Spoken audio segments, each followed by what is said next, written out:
Well, to the surprise of nobody, the Nintendo Switch 2 has officially been announced by Nintendo, the big bad Nintendo themselves. Here we are, and now the next step is to speculate the pricing because apparently there have been several leaks here and there, mostly them unreliable as of right now, determining what the price of the Nintendo Switch 2 is. But that's why I'm here to tell you what the price could possibly be. Now, before we get that, let's get some rumors out of the way. So, of course, there are some rumors in regards to the spec details, and a lot of people are speculating that the Nintendo Switch 2 is probably going to be $400. And you might be gasping for air. Hello, it is 2025. Technology that was used for Nintendo Switch in 2016 is not going to be the same for 2025. You must be out your mind if you're thinking that the next Nintendo Switch system was going to be cheap. And obviously, cheap is a very subjective term for a lot of people who own Nintendo or other technological products. A lot of people are saying, based on some sort of market guru, that apparently, and you guys probably will link this article down in the description of this video, based on the new technology that's being used for the Nintendo Switch 2, it's apparently going to be around $400, which is a 33% increase from the original Nintendo Switch's $300. Obviously, the Gen 1 Nintendo Switches were $299 in retail. That was the MSRP in 2017. Obviously, times have changed. Remember, during COVID, we ended up having a shortages of such graphic cards and other technological components. Hell, even cars were missing certain manufacturing products because COVID. COVID slowed everything down. And now everyone is picking back up. I mean, now 5 years after, 3 years technically after the end of the pandemic, companies like Nintendo, Sony, Microsoft are kicking their wheels up again and going back to regular ways. I personally did not anticipate the Switch to be cheap, of course. I mean, come on. I mean, $300. I mean, that's, to me, $300 for the regular Nintendo Switch is pretty fair.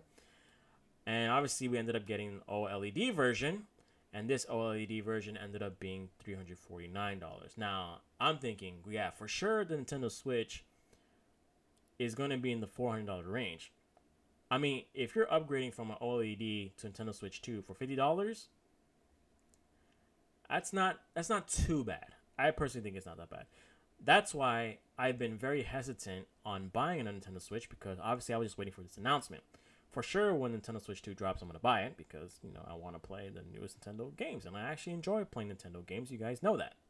I don't just play Pokemon. I play other games. Kirby, Zelda, Mario. Those kind of franchises will always last a lifetime. And they target a really broad audience because everyone loves playing games like that. $400, I think it's reasonable.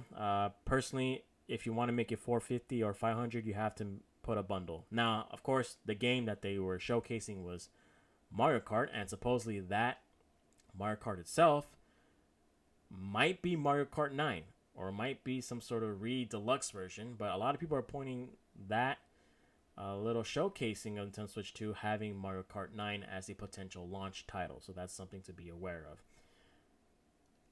I think 400 would be okay. 449, so basically $100 more than the OLED, might be a little bit of a reach. Again, Nintendo does not work like Sony. They don't work like Microsoft.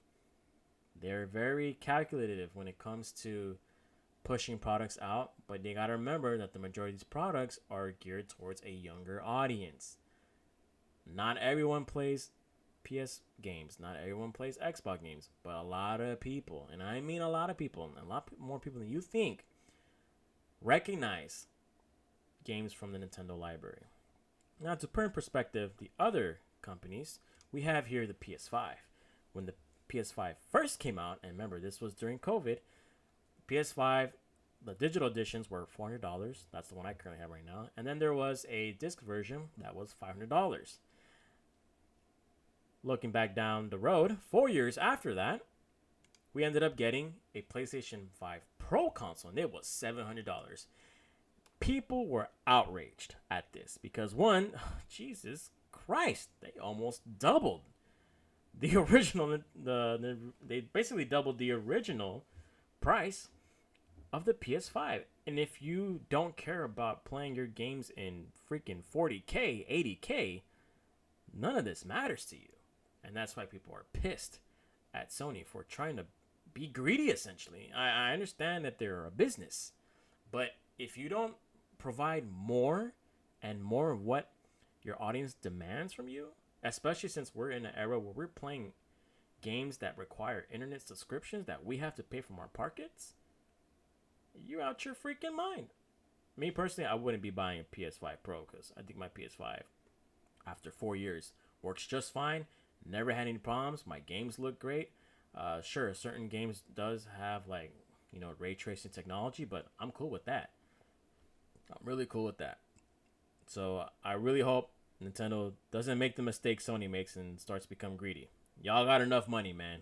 You gotta start paying more attention and take care of your customers more often. But other than that, look, at the end of the day, they're a company, they're a business, they got a plus from their products. Great, but at the same time, don't get too greedy. But me, if I had to guess the price of Nintendo Switch 2, it'd probably be between the $400 and $500 range. I don't think it's gonna be $500. That'd be kind of crazy. I do think maybe 400 through 450 if there's a bundle included. That might be the price. But anyways, guys, it's your boy Franklin signing out. Peace. Don't forget to like and subscribe. See ya.